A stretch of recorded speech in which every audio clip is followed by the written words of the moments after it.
step by step, is in as quick of a way as I possibly can in a video critique, how I would go about doing this drawing. Okay? All right. So let's get pure black. Let's get a brush. I think this is a PNG anyway, so I can't use anything but pure black. So the first thing that I would do, since everything on this statue is so round and organic, is I would use gesture lines first, okay? So I would probably start here, and I would take my pencil on my white paper and go all the way across.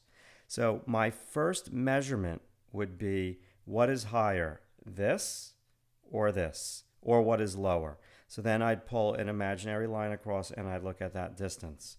So after I did that, I could give it some context and I could, just gesture down before I really get to the neck. And I would probably cling on to just this side. So I'd use an angle here, okay?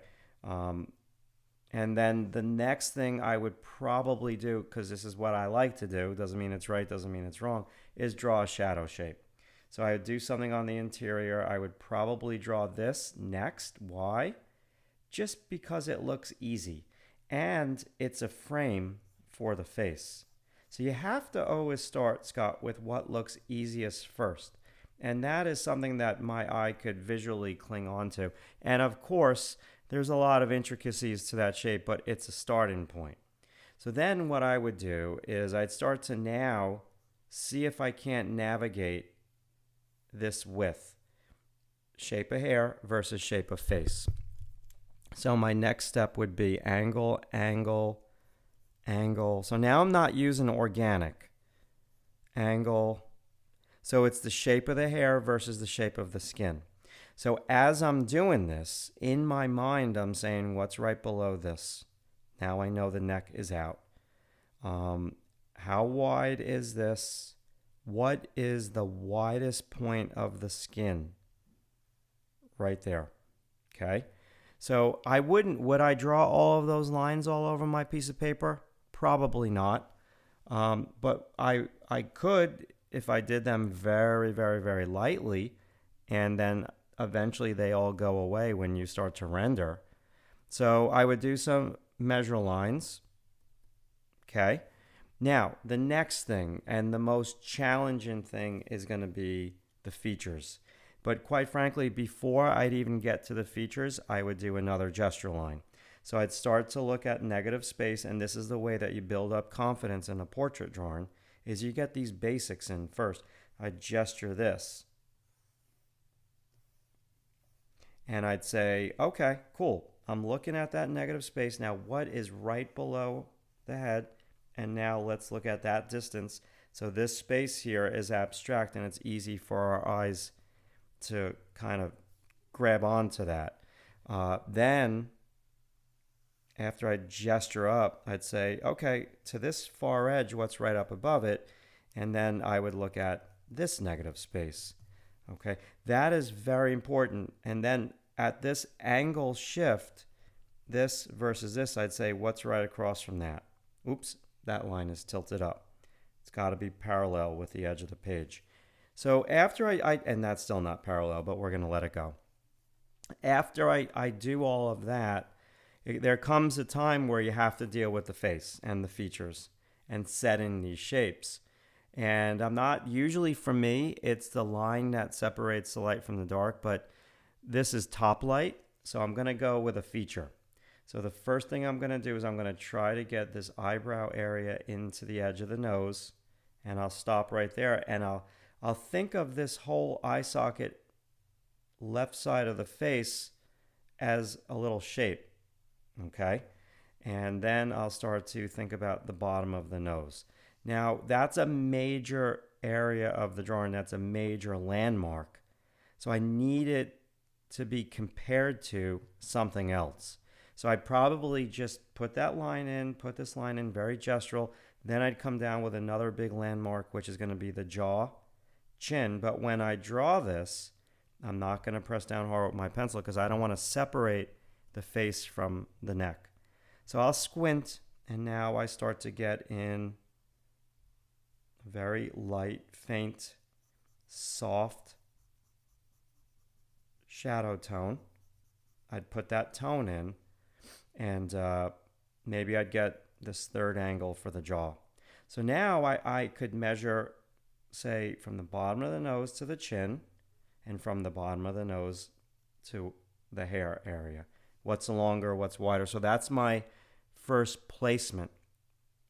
Okay, so then I go for it. And maybe what I'll do is I'll just start to place a couple of angles and just try my very best to get that upper lip. And I'm measuring where is that upper lip. And maybe I would just scribble in like a little shadow over there. But now comes time for the eyes. Okay, so I gesture those and I work on them at the same time. So I'll gesture up this lash to that lash area. Now we're not seeing lashes on the statue. We're seeing the ledge of the upper eyelid. So I like to put those two outer corners of the lid in, and then I would just go for it. Scribble in a square, find the pupil, and now start to measure the distance. And are the pupils level? They're pretty level. That's pretty amazing. So that's how I start to go in. Now the next step for me, since I'm more of a painter than someone who works solely in line, for me it's a puzzle of tones. So I see this tone is really standing out to me. I would try to get that soft tone in. This is a very much a light shape on that upper eyelid. Then I see this tone.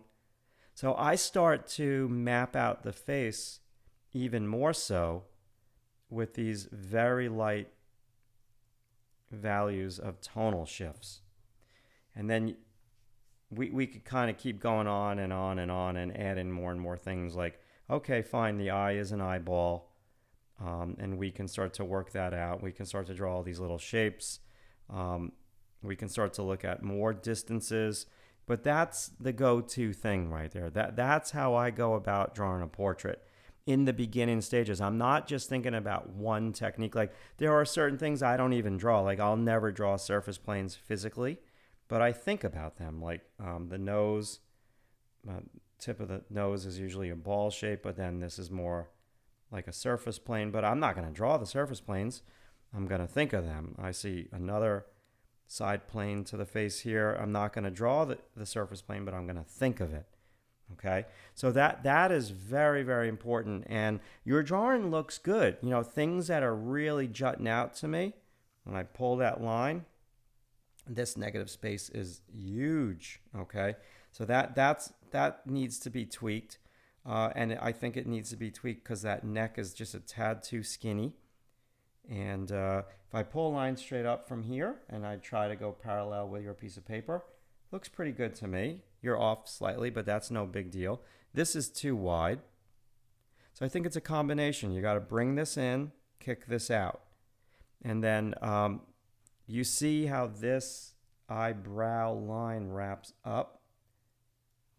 It's a tonal shift. You don't even have to call it an eyebrow. But I'm feeling more of this. I see your line, but it's not prominent enough. Okay? You're focused too much on those nostrils and not enough on the shadow of the underplane of that nose. All right, very good job. I hope I gave you some ideas. You have to be patient with this. It takes time, but if you approach a portrait in a multi-faceted way, I call it the layered approach, it tends to work out for you.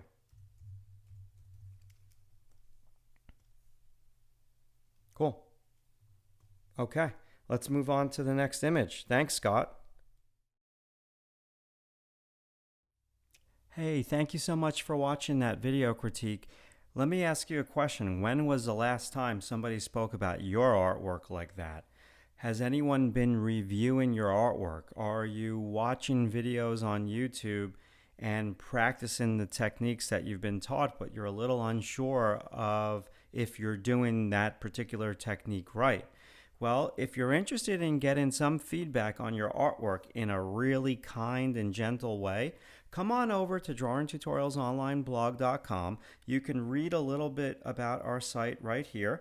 Our new membership site, you can just click on member area, and you can see where all of our members log in. You could consider joining the website. Basically, if I log in very quickly here, let's log in and let me show you where you would actually get your artwork critiqued. So every single Monday, we film about 3 video critiques. They're all about an hour long. This is our critique gallery, and we have people who upload drawings of all levels, advanced and beginner.